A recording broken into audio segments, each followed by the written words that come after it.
복음으로 살아나고 복음으로 살아가다. 살아가는 교회 가족 여러분 반갑습니다. 바이블로그입니다. 여러분들은 요즘 스마트폰으로 어떤 정보들을 접하고 계십니까? 하루에도 수많은 정보들이 막 쏟아져 들어오죠. 다양한 콘텐츠들을 통해서 세상이 무엇을 성공이라고 말하는지 우리는 쉼없이 접하게 되는데요. 반복해서 듣다 보면 어느새 그것이 우리의 가치관을 형성하게 되고 삶의 방향도 그 지점을 향해서 나아가게 됩니다. 오늘부터 함께 시편을 살펴보게 될 텐데 시편 1편은 시편 전체의 문을 열면서 우리 앞에 두 가지 길을 보여주고 있어요. 하나의 길은 하나님의 말씀에 뿌리를 내리는 길, 그리고 또 하나의 길은 세상의 그런 조언과 죄를 따라가는 길입니다. 오늘 함께 살펴볼 말씀은 시편 1편 1절부터 6절까지의 말씀입니다. 본문은 이렇게 시작합니다. 복 있는 사람은 악인들의 꾀를 따르지 않고 죄인들의 길에 서지 않고 오만한 자들의 자리에 앉지 않는다. 본문은 죄가 사람의 삶에 들어오는 그 과정을 세 가지의 동사로 보여주고 있어요. 처음에는 따라가죠. 그 다음엔 그 길에 서고 마침내 그 자리에 앉습니다. 처음에는 그저 다른 사람의 생각을 듣는 것에서 시작합니다. 다들 그렇게 사는데 이 정도는 괜찮지 않을까? 결과만 좋으면 방법은 조금 달라도 되지 않을까? 하나님의 말씀대로 살면 손해만 보는 것은 아닐까? 그런 것들을 계속해서 받아들이게 되면 어떻게 됩니까? 어느새 그 길에 서게 되는 것이죠. 그리고 그 시간이 지나면 죄의 자리가 전혀 불편하게 느껴지지 않게 되고 오히려 하나님의 말씀을 따르는 사람을 답답하고 어리석다고 비웃는 자리까지 나아가게 됩니다. 죄는 대개 작은 것들을 타협하는 데서 시작합니다. 그러므로 복 있는 사람은 먼저 거절할 줄 압니다. 악인의 조언을 무비판적으로 받아들이지 않고 죄 자신을 맡기지 않고 하나님을 조롱하는 자리에 머물지 않습니다. 복 있는 삶은 나쁜 것을 피하는 데서 끝나지 않습니다. 오직 여호와의 율법을 즐거워하여 그의 율법을 주야로 묵상한다.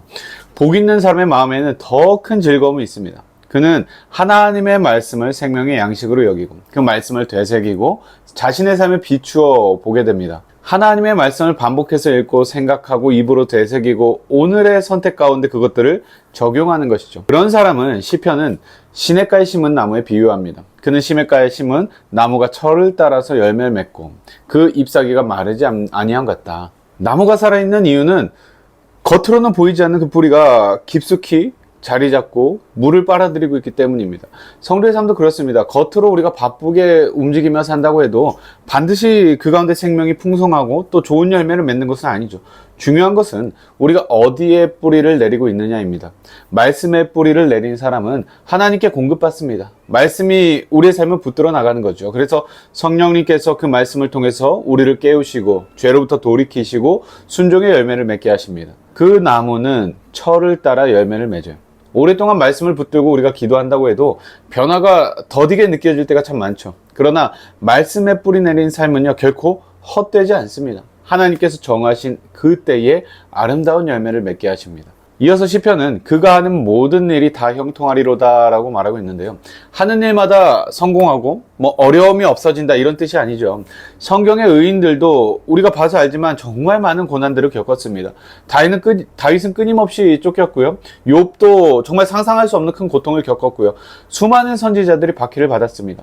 여기서 형통은 삶이 하나님의 뜻 안에서 헛되지 않고 하나님께서 목적하신 그 아름답고 풍성한 열매를 이루는 것을 뜻합니다. 세상의 눈에는 비록 실패처럼 보일지라도 하나님 앞에서는 충분히 형통한 삶일 수 있는 것이죠. 그러나 악인은 그렇지 않습니다. 악인들은 그렇지 아니하며 오직 바람에 나는 겨와 같도다. 겨는 어떻습니까? 겉으로는 많아 보일 수 있습니다. 그러나 뿌리도 없고요. 생명도 없습니다. 바람이 불면 가는 대로 그냥 흩어질 뿐입니다. 악인의 삶도 잠시 잠깐 형통해 보일 수 있습니다. 돈을 벌고 인정받고 문제없이 사는 것처럼 보일 수 있으나 하나님의 심판 앞에서는 결코 누구도 버틸 수 없다는 것을 기억합시다. 그래서 시편은 악인이 심판을 견디지 못하며 의인의 회중이 들지 못한다고 말하고 있죠. 사람들의 평가를 피해갈 수는 있어도요. 하나님의 판단은 결코 피해갈 수가 없습니다. 마지막 6절은 그 두 길의 결말을 보여줍니다. 무릇 의인들의 길은 여호와께서 인정하시지만 악인들의 길은 망할 것이다. 여호와께서 의인들의 길을 아신다는 것은요. 하나님께서 그 길을 사랑하시고 인정하시고 돌보신다는 것이죠. 의인들의 길도 쉽지만은 않습니다. 때로는 우리가 경험해서 봐서 알지만 외롭고요. 손해보는 것처럼 느껴지고 그러나 하나님께서 그 길을 아시고 끝까지 인도하십니다. 반대로 악인의 길은 처음에는 넓고 편해 보이죠. 그러나 결국에는 망하게 된다는 것. 살아가는 교회 가족 여러분, 여러분은 어떤 말을 듣고 따르고 있습니까? 하나님의 말씀보다 세상의 조언을 더 신뢰하고 있지는 않습니까? 사람들의 인정, 성공이 하나님의 뜻보다 더 중요한 기준이 되어 있지는 않습니까? 우리는 작은 타협을 반복하면서 결국엔 죄의 길에 익숙해집니다. 그렇기 때문에 우리는 작은 것부터 분별해 나가야 돼요. 이 생각이 정말로 하나님의 말씀에 부합하는가? 이 선택이 나를 정말로 하나님께로 이끌어가고 있는가? 또한 말씀을 읽는 태도를 돌아보십시오. 우리 뿌리과정 2기생들도 지금 매일같이 성경을 읽는 훈련을 하고 있는데요. 성경을 그저 해야 할 일을 끝내는 듯이 읽고 있지는 않습니까? 말씀을 읽긴 읽었는데 그 말씀이 오늘 내 삶을 살아가는데 아무런 영향을 주지 못하고 있진 않습니까? 말씀을 즐거워한다는 것은 우리가 매 순간 감정적으로 기쁘게 읽는다는 뜻이 아닙니다. 때로는 말씀이 우리를 아프게도 하죠.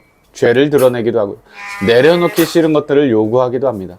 그러나 그 말씀이 우리를 살리고 바른 길로 인도한다는 사실을 믿기 때문에 우리는 다시 말씀으로 나아갈 수 있는 것이죠.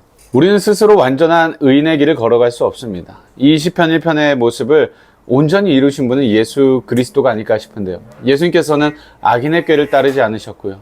죄인들의 길에 서지 않으셨고요. 온전히 아버지의 뜻을 즐거워하셨습니다. 그리고 죄인의 길을 걸었던 우리를 위해서 십자가를 지셨습니다. 그리스도를 믿는 사람은요, 그분의 의로 의롭다 하심을 받고요. 성령의 도우심으로 말씀을 사랑하게 되고요. 의인의 길을 걷게 됩니다. 그렇기 때문에 그리스도를 바라보고 성령의 도우심을 구하면서 말씀에 뿌리 내리시기 바랍니다. 오늘도 세상의 흐름에 떠다니는 겨가 아니라 하나님의 말씀 곁에 깊이 뿌리 내린 나무처럼 살아가시기 바랍니다. 때를 따라서 열매를 맺게 하시고 의인의 길을 아시고 끝까지 인도하시는 그 하나님을 신뢰하는 살아가는 교회 모든 가족들 되시길 주님의 이름으로 축복합니다. 아빠가 복음으로 살아갑시다 하면 너도 이렇게 하는 거야. 알았지? 살아가는 교회 가족 여러분, 오늘도 복음으로 살아갑시다.